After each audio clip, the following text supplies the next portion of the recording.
En el Salmo 119, el versículo 18, el salmista le pide a Dios: abre mis ojos y miraré las maravillas de tu ley. Es un pedido muy espiritual, puesto que el salmista no tenía deficiencias visuales, pero él necesitaba tener los ojos espirituales abiertos para mirar toda la maravilla de la palabra de Dios. Esto debemos pedir también nosotros, además de también pedir que se nos abran los oídos. Tengan ustedes un cordial saludo. Estamos en la Universidad Mayor de San Andrés, la Facultad de Medicina, Enfermería, Nutrición y Tecnología Médica, carrera de medicina. Nuestra cátedra es Anatomía Humana y pues veremos el día de hoy el tema de vías de conducción en su segunda parte. Quien les habla es José María Ortiz Rodríguez, docente titular emérito de anatomía, especialista en anestesiología, reanimación y dolor y psicopedagogía, evaluación y gestión en educación superior en salud, actual presidente de la Asociación Boliviana de Anatomías. Empezaremos a ver la vía visual. La vía visual, pues, tiene su origen en los globos oculares. Y a partir de los globos oculares, las vías nerviosas se continúan con el nervio óptico, el quiasma óptico, las cintillas ópticas, el cuerpo geniculado lateral, las radiaciones ópticas de Gratiolet y el área 17 de Brodmann, básicamente. Pero iremos viendo los detalles a continuación. ¿Dónde se origina la vía óptica? Pues en la retina. Y en la retina tenemos que delimitar anatómicamente y macroscópicamente algunas estructuras, como la mácula lútea, que se encuentra exactamente en el polo posterior del globo ocular.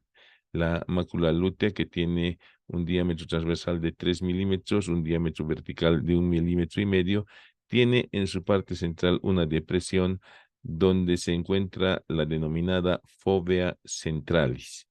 A este nivel, en la fóvea centralis y en la mácula lútea, es donde se concentran la mayor cantidad de las células neuroepiteliales conocidas con el nombre de conos. A 3 milímetros medialmente y 1 milímetro superiormente se encuentra una eminencia circular denominada disco óptico, denominada anteriormente papila óptica. El disco óptico es la zona por donde todas las fibras del nervio óptico, es decir, todos los axones, convergen y forman el nervio óptico en su emergencia del globo ocular. A este nivel, el nervio óptico está acompañado por la arteria central de la retina, que son estas ramas que se ven cortas y algo más claras, no cortas, delgadas y algo más claras, y estas otras ramas que se ven gruesas y un poco más oscuras son la vena central de la retina con sus correspondientes ramas de aferencia, lo propio la arteria con sus correspondientes ramas de distribución en la retina. Entonces, una vez conocidas estas estructuras anatómicas de la retina, pues iremos a ver la composición de la retina en lo que se refiere a nuestro estudio, es decir, la vía visual. Nos interesa saber, pues, que básicamente en la vía visual encontraremos en primer lugar a estas células, que son las células neuroepiteliales conocidas con el nombre de conos, que captan las imágenes monocromáticamente, es decir, en escala de grises, y estos que son los bastones, que son de tres colores, rojo, verde y azul, como ustedes están viendo, que están en una menor cantidad distribuidos en la retina, pero a nivel de la fóvea es donde se concentran los conos y los bastones. Otra neurona, otra célula que es neurona en este caso, que es de interés para nuestra vía, es esta, que son las neuronas bipolares. ¿Ya? Los conos y bastones convierten el estímulo luminoso en estímulo eléctrico y por medio de su base transmiten este estímulo eléctrico a las neuronas bipolares, y estas neuronas bipolares hacen sinapsis con estas otras neuronas, que son las neuronas ganglionares, que tienen axones largos, y estos axones largos son los que van a converger al disco óptico para formar el nervio óptico. Entonces, básicamente, estas tres células, conos y bastones, neuronas bipolares y neuronas ganglionares, corresponden a la vía óptica. Sin embargo, en la retina también tenemos que ver como células de interés esta neurona, o perdón, sí es una neurona, que son las células horizontales, que van a poner en contacto conos y bastones de manera paralela. Entonces, a lo largo de la retina se encuentran estas células horizontales que ponen en contacto conos y bastones adyacentes para una mejor coordinación de la vista. Y a nivel de la sinapsis entre las neuronas bipolares y las ganglionares, encontramos estas otras que se llaman células o neuronas amacrinas, que también van a relacionar a este nivel las neuronas bipolares y las neuronas ganglionares de manera horizontal, para una coordinación horizontal.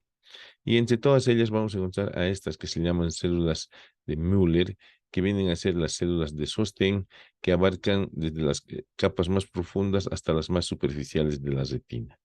Y pues también nos interesa conocer esta capa que es el epitelio pigmentario, que va a dar la oscuridad a la cámara ocular. Como habíamos mencionado, existen aproximadamente entre 110 a 130 millones de conos y solamente 7 millones de bastones que se concentran en la fovea centralis. Cada uno de estos tiene una parte externa, una porción externa, una porción interna y una porción terminal, que es la que va a hacer sinapsis con las neuronas bipolares. Tres tipos de conos. Conos rojos que tienen el colorante eritropsina, conos verdes que tienen la cianopsina y el color verde que tiene la cloropsina. Eritropsina, cloropsina y cianopsina son los tres colores básicos de los cuales pues se interpretan el resto de colores. Nuevamente la vía óptica, donde vemos la capa de conos y bastones, que son las células neuroepiteliales que van a transducir el estímulo eléctrico el estímulo luminoso, perdón, en estímulo eléctrico. Luego tenemos la capa de neuronas bipolares. Estas neuronas bipolares vienen a ser la primera neurona de la vía óptica, ¿ya? Y por último, en la misma retina tenemos la capa de neuronas ganglionares que tienen sus axones largos que van a formar el nervio óptico. Al medio no nos olvidemos que se encuentran las células horizontales y las células amacrinas para coordinar horizontalmente este estímulo visual en la retina.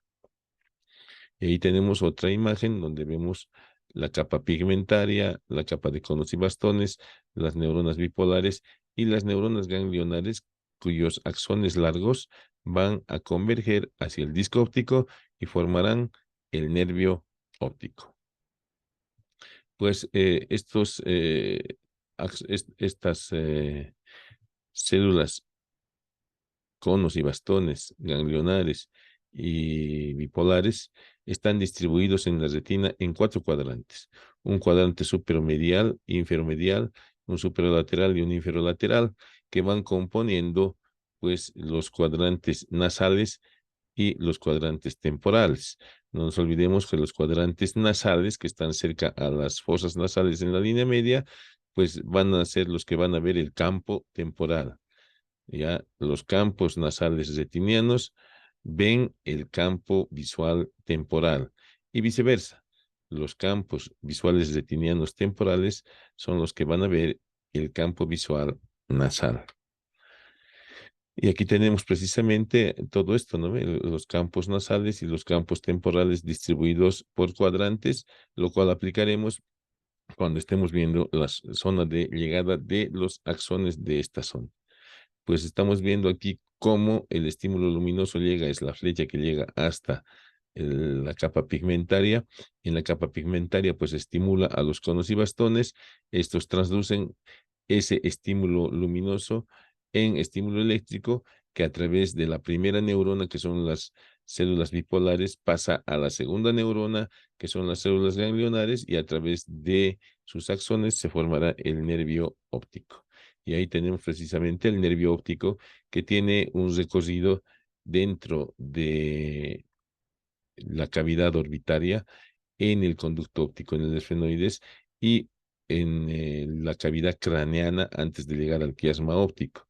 Una vez que llega al quiasma óptico, pues se decusan los nervios ópticos del lado derecho e izquierdo, y después de decusarse van a formar las cintillas ópticas que se dirigen bordeando el mesencéfalo hasta llegar al cuerpo geniculado externo del tálamo óptico. Ahí tenemos precisamente los dos nervios ópticos cruzándose, formando el quiasma óptico y originándose las cintillas ópticas. Y las cintillas ópticas se dirigen al cuerpo geniculado lateral. Aquí tenemos una ampliación de esta zona, el cuerpo geniculado lateral, el cuerpo geniculado medial, y esta vendría a ser la tercera neurona. No nos olvidemos que hemos visto la primera neurona y la segunda neurona en la retina. Estamos en la tercera neurona, pues, que es el cuerpo geniculado lateral, que tiene conexiones íntimas con el tubérculo cuadrigémino superior.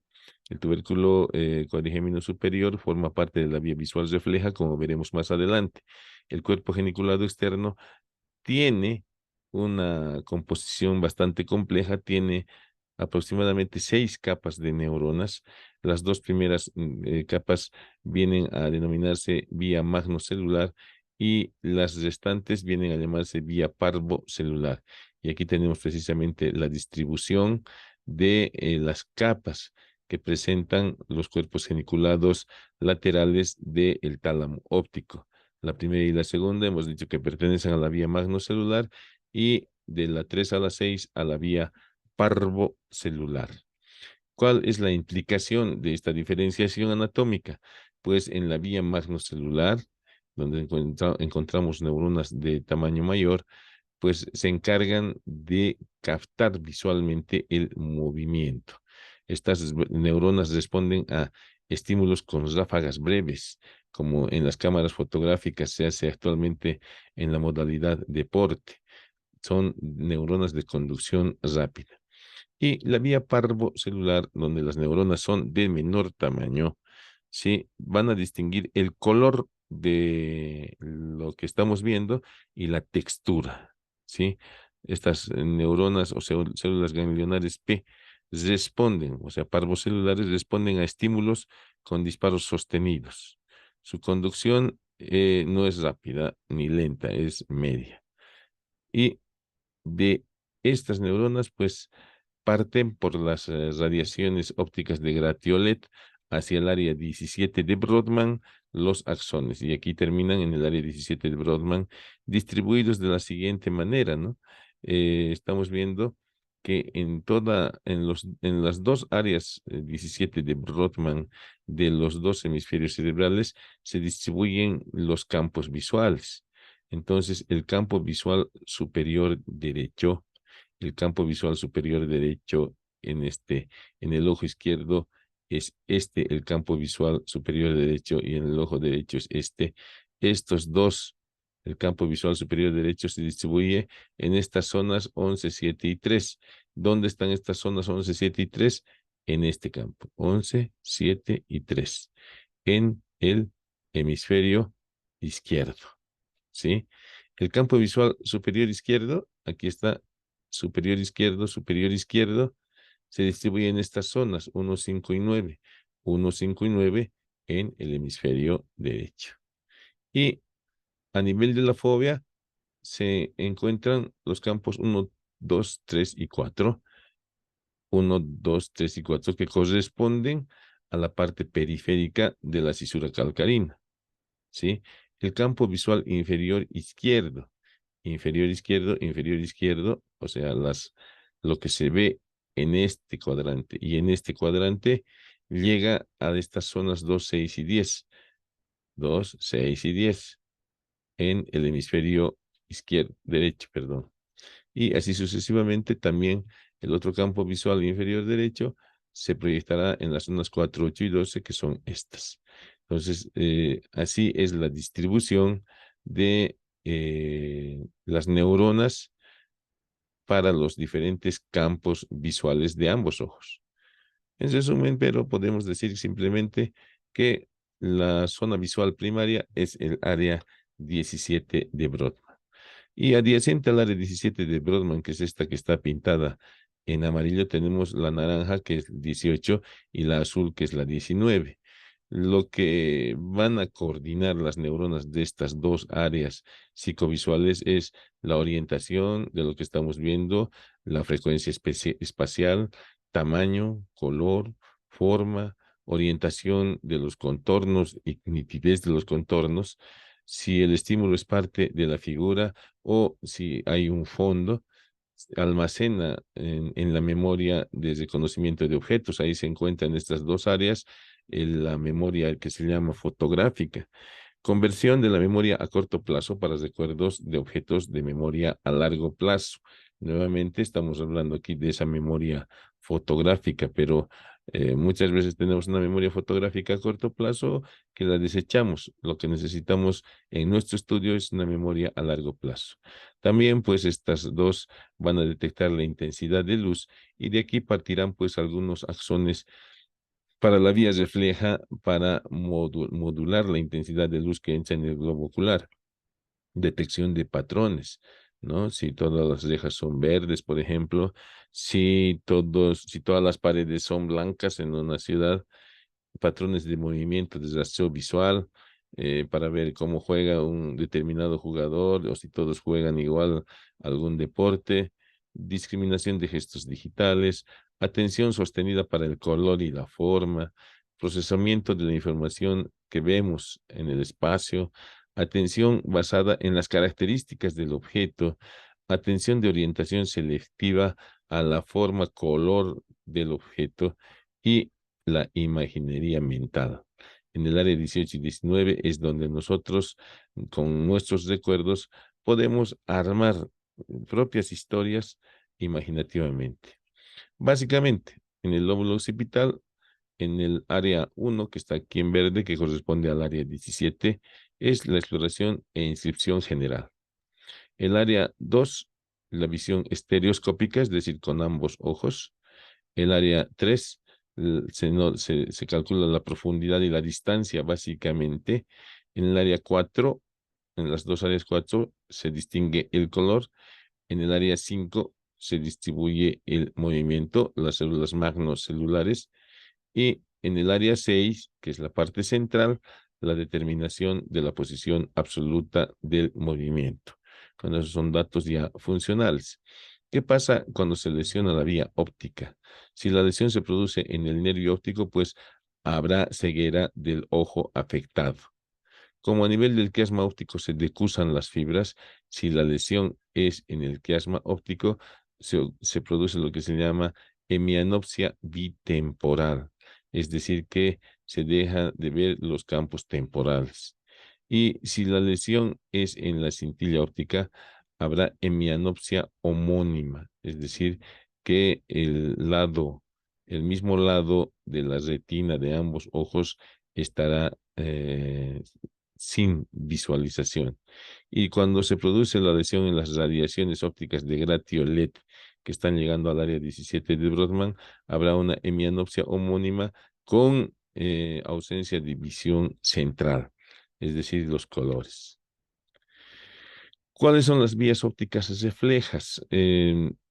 Las neuronas, los axones que vienen de la retina y que hacen sinapsis en el cuerpo geniculado externo, del cuerpo geniculado externo parten hacia el área 17 de Brodmann por las radiaciones ópticas de Gratiolet, pero algunos de estos axones pasan directamente a el área pretectal del mesencéfalo. En el área pretectal del mesencéfalo hacen sinapsis estas neuronas del área pretectal, que son varios núcleos, aproximadamente 7 núcleos en el área pretectal a nivel del colículo superior, hacen sinapsis con los núcleos de Edinger y Westphal. Y estos núcleos de Edinger-Westphal envían sus axones junto con el tercer par craneal, y una de esas ramas del tercer par craneal va a ser una de las raíces del ganglio ciliar, y a partir del ganglio ciliar, pues los axones se dirigirán hacia el músculo ciliar y hacia el músculo anular del iris. En el músculo ciliar producirán la acomodación y en el iris producirán la miosis, disminuyendo la cantidad de luz que entra al globo ocular. Por eso, precisamente, es que esta área pretectal recibe fibras aferentes de las áreas 18 y 19 de Brodmann. Y también recibe aferentes del área 8 de Brodmann de los movimientos conjugados coordinados de los ojos. Y pues precisamente el colículo superior en el área pretectal va a originar dos fascículos. El fascículo tectoespinal, el cual coordina los movimientos de la cabeza y del cuello en relación con los estímulos visuales, y este fascículo tectobulbar que va a coordinar los movimientos oculares en relación con los estímulos visuales. Como habíamos mencionado, esta región pretectal recibe axones provenientes de las áreas 18 y 19 de Brodmann y del lóbulo occipital y del área 8 del lóbulo frontal para coordinar todas estas acciones. Otra función refleja que encontramos en el globo ocular es la dilatación de la pupila mediada por la vía simpática. A este lado tenemos un esquema detallado de esa vía simpática del hipotálamo posterior, pues parten los axones hasta las astas laterales de la médula espinal en los segmentos cervical 8, torácico 1 y torácico 2, donde se encuentra el centro cilio espinal o centro de Buchwalter. Y de ahí parten hacia sus ganglios de su cadena torácica, pero no hacen sinapsis, simplemente hacen un paso hacia el ganglio cervical superior. Y el ganglio cervical superior pues va a dar ramas para formar el plexo pericarotídeo, y del plexo pericarotídeo nace la raíz simpática del ganglio ciliar, y esa raíz simpática pues va a ir a estimular a a las fibras radiadas de el iris para producir la midriasis. También esta vía va a ir a inervar a los músculos de Müller o músculos tarsales, ¿no? Ahí está lo mismo: hipotálamo posterior, centro de Buschke, ganglios cervicales inferiores, ganglio cervical superior, plexo simpático pericarotídeo. Entonces ahí está el ganglio ciliar y la inervación del músculo de Müller y la inervación de las fibras radiadas de el iris. Ahí está precisamente las dos vías ópticas reflejas que están mostrándonos cómo el simpático y el parasimpático van a estimular la miosis y la midriasis. Ahí tenemos precisamente parasimpático miosis, simpático midriasis. En Juan 27 y 28, el Señor Jesucristo dice: mis ovejas oyen mi voz y me siguen, y yo les doy vida eterna, y no perecerán jamás, ni nadie las arrebatará de mi mano. Del mismo modo, pues, la audición de la voz del Señor Jesucristo es por medio de los oídos espirituales. Aquí tenemos un resumen de la vía acústica que comienza pues en el oído externo, pasa por el oído medio, donde la cadena de huesecillos convierte el estímulo sonoro en estímulo mecánico de movimiento. Este estímulo mecánico de movimiento pasa al líquido perilinfático, al líquido endolinfático, que circula por la cóclea en sus rampas vestibular, timpánica y coclear. El estímulo sonoro por las células neuroepiteliales de la rampa coclear se convierte en estímulo eléctrico, y por medio de el nervio acústico llega a sus vías acústicas centrales a nivel de la protuberancia, surca hasta el mesencéfalo, y del mesencéfalo termina en el lóbulo temporal. Pues el pabellón auricular ya lo hemos estudiado en el aparato auditivo. Se pensaba que tenía un rol muy importante en identificar la dirección del sonido, pero en la actualidad se sabe que esta función es mínima en realidad para los pabellones auriculares. Por eso es que la agenesia del pabellón auricular funcionalmente no tiene ninguna limitante. Sin embargo, desde el punto de vista estético, sí. Por eso es que se hacen prótesis auriculares, antiguamente con cartílagos, pero actualmente se hacen con impresiones 3D del pabellón auricular opuesto. Ahí tenemos pues una imagen de la membrana timpánica, que es la que va a recibir y percibir las vibraciones de los sonidos y va a transmitirla a la cadena de huesecillos.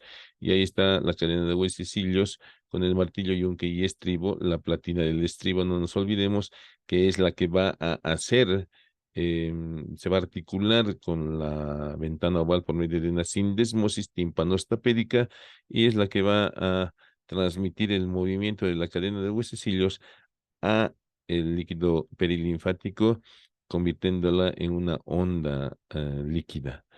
Y aquí también tenemos que tomar en cuenta la presencia del músculo del martillo o tensor de la membrana del tímpano, y la presencia del músculo del estribo o estapedio o relajador de la membrana del tímpano, y disminuye también al mismo tiempo la presión del líquido endo y perilinfático.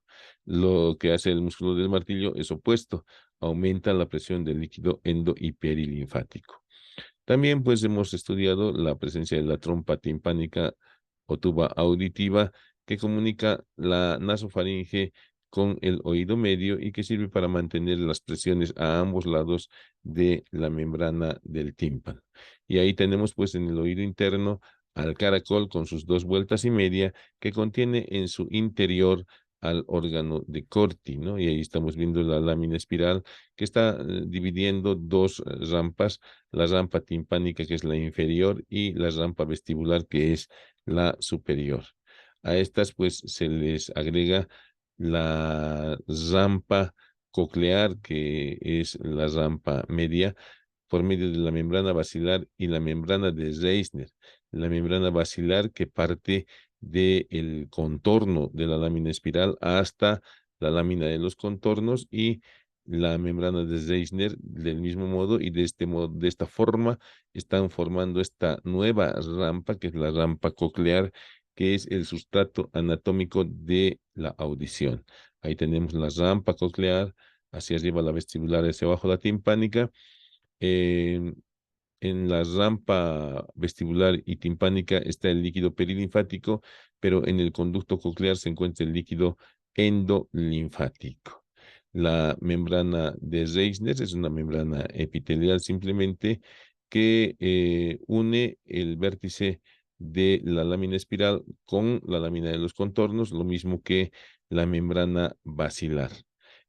Ambas están completadas con la lámina de los contornos, que está tapizada por una estría vascular muy importante en este caso.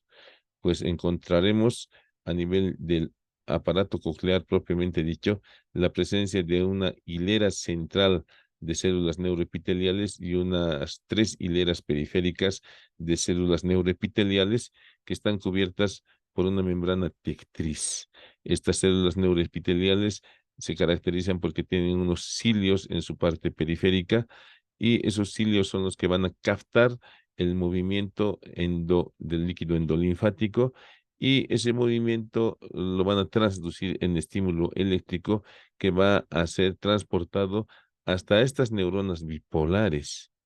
Estas neuronas bipolares que se encuentran formando el ganglio espiral de Corti, que viene a ser la primera neurona de la vía acústica. Este ganglio espiral de Corti va a generar este nervio. Los axones de estas neuronas bipolares del ganglio espiral generarán este nervio, que es el nervio acústico, que junto con el nervio vestibular van a eh, van a circular por el conducto auditivo interno, discurrirán por el espacio subaracnoideo y terminan ingresando a la protuberancia por el surco bulbo protuberancial craneal a la fosita lateral. La vía acústica pues irá a hacer sinapsis con el núcleo coclear anterior y el núcleo coclear posterior del bulbo y la protuberancia, y estos dos núcleos cocleares vendrán a ser la segunda neurona de la vía acústica. ¿Qué pasa con esta segunda neurona? Esta segunda neurona va a ocasionar una vía anterior. Esta vía anterior se dirige hacia el lado opuesto y asciende. Pero no solamente hace eso, ¿no? Además, hay algunos axones que ascienden directamente por el mismo lado. Hace dos cosas entonces esta vía. Envía axones al lado opuesto que se flexionan a nivel del complejo olivar superior y ascienden. ¿Ya? Y otro contingente asciende directamente por el mismo lado, formando la vía ventral. Ahora, de este mismo núcleo anterior parten algunos otros fascículos que pasan por detrás del pedúnculo cerebeloso inferior y se dirigen al lado opuesto, se angulan y ascienden. ¿Ya? Y se unen junto a esta vía anterior que está formando el cuerpo trapezoide, que contiene dos núcleos del cuerpo trapezoide. El núcleo acústico posterior también envía fibras al lado opuesto, formando las estrías acústicas que se encuentran en el piso del cuarto ventrículo y otras ascienden directamente por el mismo lado. De tal forma que las fibras del mismo lado, aquí tendrían que estar aquí las fibras de este mismo lado, más las fibras que han venido por la vía ventral, por la vía intermedia y por la vía dorsal del lado opuesto, ascienden en conjunto de manera acintada, formando la cinta de Zeil lateral o lemnisco lateral. En este lemnisco lateral vamos a encontrar también unos dos o tres núcleos del lemnisco lateral que están asociados a la vía acústica refleja, lo mismo que estos núcleos del cuerpo trapezoide y la oliva superior. Entonces son tres grupos neuronales, los núcleos del cuerpo trapezoide, los núcleos de la oliva superior y los núcleos del lemnisco lateral que están en relación con la vía acústica refleja, que la veremos después. La vía acústica, entonces, de esa manera formada, va a llegar hasta el colículo inferior, y en el colículo inferior, de acuerdo a algunos autores, entre ellos Sobota, se encontraría la tercera neurona de la vía acústica. Y del colículo inferior, por la bráquea mesencefálica, ascienden las fibras hacia el cuerpo geniculado externo, donde estaría la cuarta neurona, según Sobota. Algunos otros autores dicen que esta recién es la tercera neurona, pero de todas maneras, a partir del cuerpo geniculado medial, los axones por las radiaciones acústicas de Pfeiffer en la región sublenticular se dirigen hacia la cara superior de la primera circunvolución temporal al área 41 de Brodmann, que es el área acústica primaria. Ahí estamos viendo el cuerpo geniculado medial, que como habíamos mencionado, para algunos autores recién es la tercera neurona, pero según Sobota, esta es la cuarta neurona. Ahí estarían las radiaciones de Pfeiffer dirigiéndose hacia el lóbulo temporal, y en el lóbulo temporal, pues, la vía acústica terminaría en la región auditiva primaria, en el área auditiva primaria, en el área 41. El área 42, que se encuentra adyacente, y el área 22, que se encuentra en la primera circunvolución temporal, son las áreas psicoauditivas. En el área 42 se reconocería la intensidad y los tonos de el sonido, y el área 22 nos serviría para reconocer los sonidos que ya lo hemos oído previamente, es decir, tendría mucho que ver con el idioma. Bueno, y ahí está nuevamente, como habíamos dicho, cuerpo geniculado medial, la tercera neurona para algunos autores, y ahí está yendo hacia el lóbulo temporal. Pues en la vía acústica refleja, habíamos mencionado la presencia del núcleo del lemnisco lateral, núcleo del cuerpo trapezoide y el complejo olivar superior. Pues estos tres complejos participan en el reconocimiento del sonido vía oral, es decir, en estéreo de los dos lados, participan en la protección de la vía acústica, puesto que son capaces de inhibir algunas intensidades de sonido y aumentar algunas otras para nuestra mejor audición, y también son capaces por sus conexiones con el séptimo par y el quinto par de relajar o de tensar la membrana del tímpano. En el caracol, pues, las células neuroepiteliales están especializadas para captar ciertos tonos. Los tonos altos se captan en la parte basal del caracol y los tonos bajos en el vértice del caracol. Bueno, ya habíamos mencionado, la vía acústica refleja formado por la oliva superior, el núcleo olivar superior, el núcleo del cuerpo trapezoide. Ya, aquí está el cuerpo trapezoide, ahí está el complejo olivar superior, los núcleos del lemnisco lateral y parte profunda de los tubérculos cuadrigéminos inferiores, de donde están partiendo el fascículo tectoespinal. Estas vías pues tienen conexión íntima con el núcleo motor del quinto par, que va a dar inervación al músculo del martillo, y con el núcleo motor del séptimo par, que va a dar inervación al músculo estapedio. Como habíamos dicho, por sí solas, las neuronas de los núcleos del lemnisco lateral, las neuronas del cuerpo trapezoide y del complejo olivar inferior van a regular la intensidad de los sonidos y los tonos de los sonidos que llegan hasta las neuronas superiores, inhibiendo algunos de esos tonos que puedan ser dañinos para la salud. Pues la vía acústica es de vital importancia para el aprendizaje, puesto que las personas que nacen sin el sentido de audición, tienen una sordera congénita, difícilmente pueden aprender muchas cosas. Por esa razón es que se ha ideado la implantación de este aparato llamado implante coclear, que directamente conectado a un micrófono externo va a hacer que la persona pueda oír, lo cual es una maravilla, puesto que a partir de esta audición la persona podrá nivelar su aprendizaje con el resto de personas. Ahí tenemos entonces nuevamente los implantes cocleares. Muy unido a la vía acústica se encuentra la vía vestibular, en el aparato vestibular del oído interno, con los conductos semicirculares, el sáculo y el utrículo.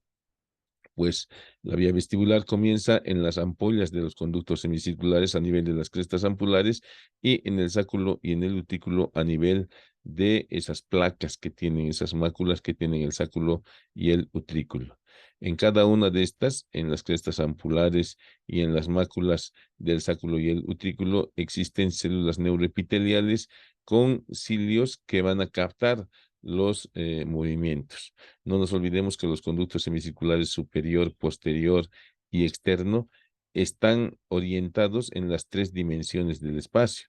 El conducto semicircular superior entonces nos informará si estamos subiendo o bajando nuestra cabeza. El conducto semicircular posterior nos informará si estamos avanzando hacia adelante o si estamos retrocediendo, y el conducto semicircular externo nos indicará si estamos girando o rotando. Como habíamos dicho, en las máculas del sáculo y el utículo y en las crestas ampulares de los conductos semicirculares vamos a encontrar estas células neuroepiteliales con estas prolongaciones ciliares, ya que van a captar el sonido, o perdón, el movimiento del líquido endolinfático. A nivel de las máculas del sáculo y el utrículo, encontramos por encima de estos cilios la presencia de unos compuestos químicos llamados otolitos. Ahí estamos viendo a mayor detalle los cilios, y ahí estamos viendo los otolitos que se acumulan sobre las células ciliadas. Esta membrana otolítica precisamente también va a estimular a estas terminaciones para que se conviertan en electricidad. Aquí tenemos una micrografía de los otolitos. Aquí tenemos también una imagen basada en estas imágenes reales de los otolitos, que están estimulando a estas células ciliadas de las máculas, y estas células ciliadas, pues, con su prolongación central, irán a hacer sinapsis con células bipolares. Ahí tenemos, a nivel de la cresta ampular, también el líquido endolinfático, la gelatina que está envolviendo a estas crestas, y ahí están estos cilios que van a captar ese movimiento de los conductos semicirculares. Pues de todas estas zonas, de los tres conductos semicirculares, de las crestas ampulares, de los tres conductos semicirculares, del sáculo y del utrículo, parten de las máculas saculares y utriculares, parten prolongaciones de las células neuroepiteliales y hacen sinapsis con las células bipolares que se encuentran en este ganglio, que es el ganglio vestibular, el ganglio vestibular o de Scarpa, y los axones de este ganglio vestibular o de Scarpa se unen al nervio acústico, y los dos, el nervio vestibular y el acústico, tienen el mismo recorrido por el oído interno, por el espacio subaracnoideo, el surco bulbo protuberancial, pero la vía vestibular, al llegar al bulbo y protuberancia, hace sinapsis con los cuatro núcleos vestibulares: el vestibular lateral, el medial, el ascendente y el descendente. Esta entonces viene a ser la segunda neurona. La primera neurona es el ganglio de Scarpa o vestibular. La segunda neurona, los núcleos vestibulares, los cuatro núcleos vestibulares, que son el superior, el descendente, el lateral y el medial. Superior, descendente, lateral y medial. De estos ganglios, superior, inferior o descendente, lateral y medial, los axones se dirigen hacia el lóbulo flóculo nodular. Ahí está el flóculo, ahí está el nódulo, en el arquicerebelo, donde estaría la tercera neurona. El lóbulo flóculo nodular sería la tercera neurona. Algunas fibras no pasan por los núcleos vestibulares e ingresan directamente hasta la corteza del lóbulo flóculo nodular. Y de la corteza del lóbulo flóculo nodular, los axones se dirigen a los núcleos del techo. A los núcleos del techo, bueno, no está aquí la imagen, hacia los núcleos del techo, y los núcleos del techo vendrían a ser la cuarta neurona. De aquí parten hacia estos, que son los núcleos del techo, que vienen a ser la cuarta neurona, y de los núcleos del techo vuelven hacia el núcleo vestibular lateral, y del núcleo vestibular lateral se origina el fascículo vestíbulo espinal, que va en dirección a las astas anteriores de la médula espinal, donde va a salir por los nervios espinales en dirección a los músculos correspondientes. Ahí está, recién está dibujándose la vía. Ahí tenemos entonces un resumen de la vía vestibular, que comienza en los conductos semicirculares y las máculas del sáculo y el utrículo. Su primera neurona es el ganglio de Scarpa. Su segunda neurona son los ganglios o los núcleos vestibulares. Tercera neurona, el lóbulo flóculo nodular. Cuarta neurona, los núcleos del techo. Regresa al núcleo vestibular lateral, donde se origina el fascículo vestíbulo espinal. Algunas de las fibras van al tálamo óptico y a la corteza sensitiva, y el fascículo vestíbulo espinal hace sinapsis con las astas motoras, y las astas motoras envían las fibras hacia los músculos efectores.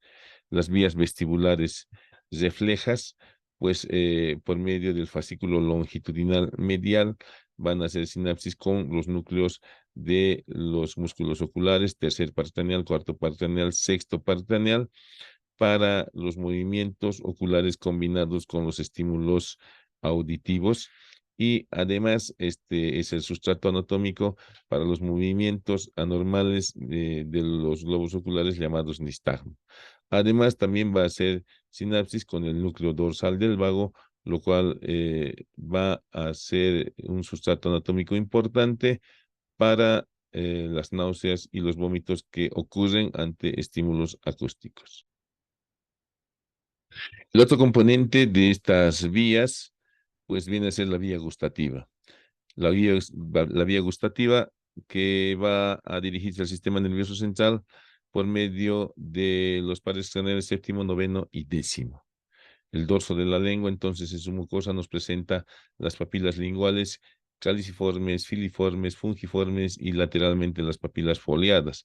En estas papilas se encuentran pues los corpúsculos gustativos que en cantidad son proporcionales al tamaño de la papila. En las caliciformes habrá más corpúsculos gustativos, luego en las fungiformes también, por último en las filiformes donde hay poca cantidad de corpúsculos gustativos. Sin embargo, las papilas filiformes se encuentran en todo el dorso de la lengua, con algunas papilas fungiformes que se encuentran distribuidas en el dorso de la lengua. Ahí tenemos las caliciformes que tienen estos corpúsculos gustativos.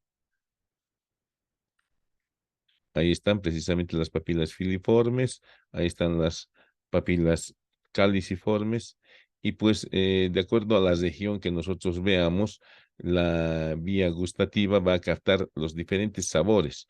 En la parte anterior de la lengua se captará el sabor dulce, inmediatamente por fuera en las partes laterales el sabor salado, en las partes laterales posteriores el sabor ácido, y en la parte posterior, es decir, en la base de la lengua, cerca de la epiglotis, el sabor amargo. Entonces, la descomposición de los alimentos dan generalmente un sabor amargo. Por eso es que muchas veces podemos nosotros masticar esos alimentos en descomposición, pero cuando llegan a esta región donde está la zona especializada en captar el sabor amargo, se capta inmediatamente el sabor amargo y se produce el reflejo de la náusea y el vómito. Además, los japoneses han descrito en la parte central de la lengua el sabor umami, que significa sabroso, en relación principalmente con el Ajinomoto. Ha sido descubierta esta zona. ¿Dónde comienza la vía gustativa? Pues en los corpúsculos gustativos, en los 2 tercios anteriores de la lengua, el séptimo par craneal, el tercio posterior, el noveno par craneal, y las partes adyacentes de la lengua, es decir, los pilares de la fosa amigdalina, la cara anterior de la epiglotis, parte del paladar, se encuentra el décimo par craneal. Entonces, la primera neurona está ubicada en 3 ganglios: en el séptimo par craneal, en el ganglio geniculado; en el noveno par craneal, en el ganglio inferior; en el décimo par craneal, también en el ganglio inferior. De aquí, de esta primera neurona que tiene 3 ganglios, la vía gustativa se introduce a nivel del origen aparente de cada uno de estos pares craneales en el tronco encefálico para dirigirse a la parte superior del núcleo del haz solitario. La parte superior del núcleo del haz solitario es denominada núcleo gustativo de Nayot. De este núcleo gustativo de Nayot, que es la segunda neurona de la vía gustativa, pues las fibras ascienden cerca del lemnisco medial y llegan hasta el tálamo óptico, hacia el núcleo ventral posteromedial del tálamo óptico, y de ahí a la parte inferior de la circunvolución parietal ascendente, al área 43 de Brodmann, que está muy en relación con el lóbulo de la ínsula, al cual también se le ha atribuido algunas funciones gustativas y viscerales. La vía gustativa refleja, pues hace sinapsis, ya se origina en el núcleo gustativo de Nayot y hace sinapsis con el núcleo masticador del trigémino, con el núcleo facial, puesto que la percepción de los sabores está muy relacionada con la mímica. Cuando percibimos algún sabor desagradable, pues la mímica es muy especial. Cuando percibimos un sabor agradable, pues la mímica de satisfacción también se nota.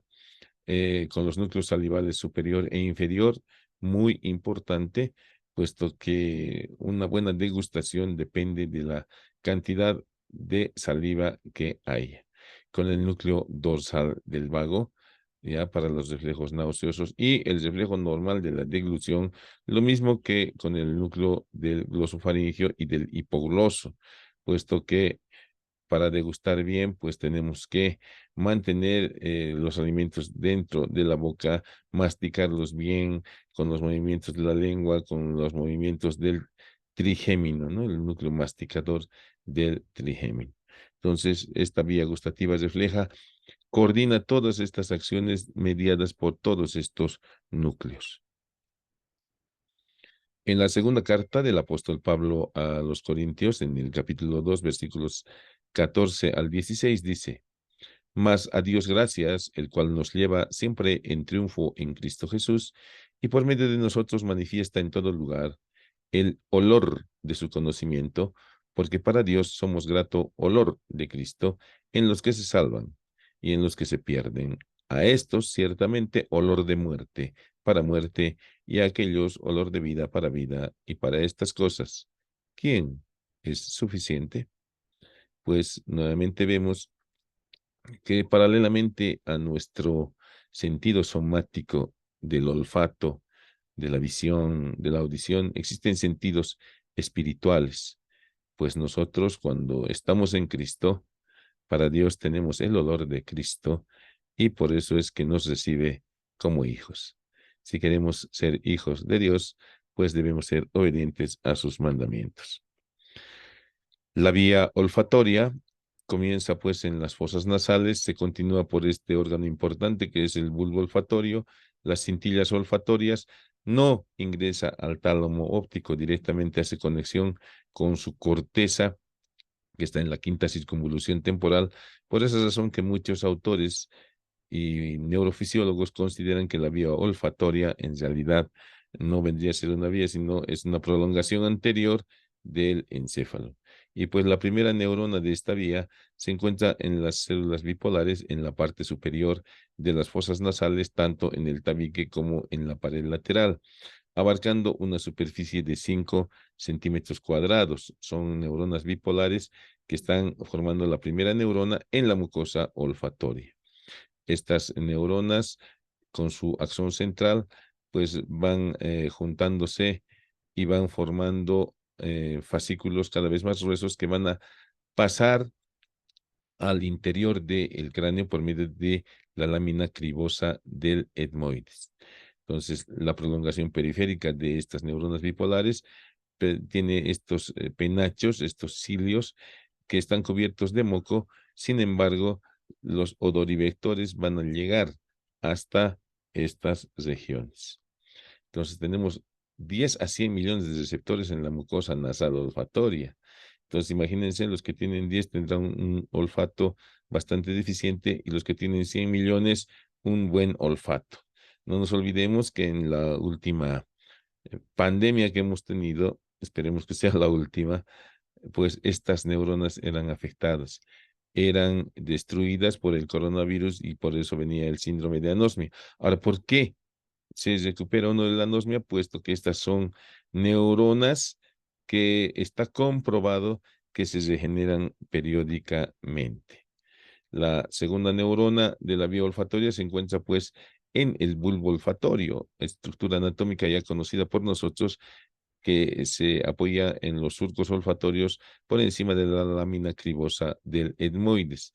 Esta segunda neurona está constituida por las células mitrales y la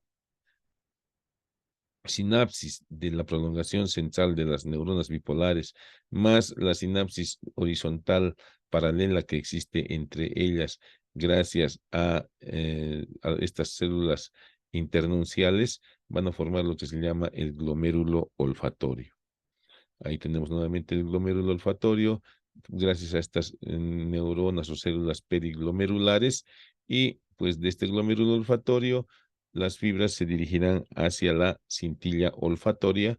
Ahí está la cintilla olfatoria que termina posteriormente dividiéndose en tres en lo que se ha venido a conocer con el nombre de trígono olfatorio. La porción central se dirige hacia la comisura blanca anterior para comunicarse con el lado opuesto y con la región hipotalámica, ¿ya? La región hipotalámica, por medio de sus fascículos hipotálamo mesencefálicos y la sustancia reticular, pues mediará en esta vía que ya es la olfatoria, refleja algunas de las reacciones corporales ante los olores. una estría media que penetra directamente al espacio perforado anterior y una estría lateral que se dirige hacia la quinta circunvolución temporal en su destino final. Pues, ¿dónde se encuentra el área olfatoria de la corteza cerebral? En el lóbulo piriforme, en la corteza llamada prepiriforme, en la corteza periamigdalina y en la corteza entorrinal. La corteza olfatoria primaria, entonces, se encuentra en el gancho del hipocampo, donde se localiza el área 34 de Brodmann. ¿Sí? Se encuentra en la región periamigdalina, donde se localiza el área 27 de Brodmann, y en el área entorrinal, donde se localiza el área 28 de Brodmann. Esas son entonces las tres áreas que, como verán ustedes, están muy en relación con el lóbulo límbico. Por eso es que el sistema olfatorio está muy relacionado con las emociones. Y la vía olfatoria refleja precisamente, se dirige hacia el núcleo abenular por medio de sus conexiones por la estría terminal y por la estría medular, y de allí por medio de sus conexiones con el tronco encefálico y el sistema reticular, el fascículo longitudinal dorsal, pues va a hacer sinapsis con los núcleos salivales, con el núcleo dorsal del vago, el lácrimo muconasal, importante para la producción de moco y que la olfacción sea efectiva. Entonces, todo esto va a venir a formar la vía olfatoria refleja. Las conexiones con el sistema límbico también son muy importantes. Y pues aquí estamos viendo precisamente cómo la estría olfatoria medial está comunicándose con la corteza piriforme, con el sistema límbico, con el núcleo amigdalino, que interviene mucho en las actitudes, y de esta manera con el lóbulo límbico, por lo cual se aprovecha esta vía para la aromaterapia. 10.000 aromas distintos podemos captar con los receptores olfatorios, pero ante el estímulo y la despolarización hay una adaptación del 50% al primer segundo. Por esas razones que muchas veces cuando algunas personas son obsesionadas por los desodorantes, se colocan un desodorante y el rato que están saliendo de su casa, dicen, pucha, el desodorante ya no sirve, está cada vez más ordinario, regresa, se vuelve a poner el perfume, y al salir a la puerta de su casa otra vez por esta adaptación, él ya no siente el olor tan intenso, el aroma, diremos, de su desodorante. Sin embargo, alguien que está pasando por el frente de la calle se da cuenta perfectamente que alguien con mucho perfume está circulando por ahí.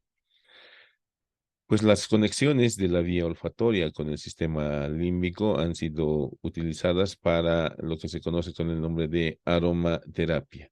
Pues esta aromaterapia puede producir un relax del organismo gracias a sus conexiones con el sistema límbico. Muchísimas gracias por su atención.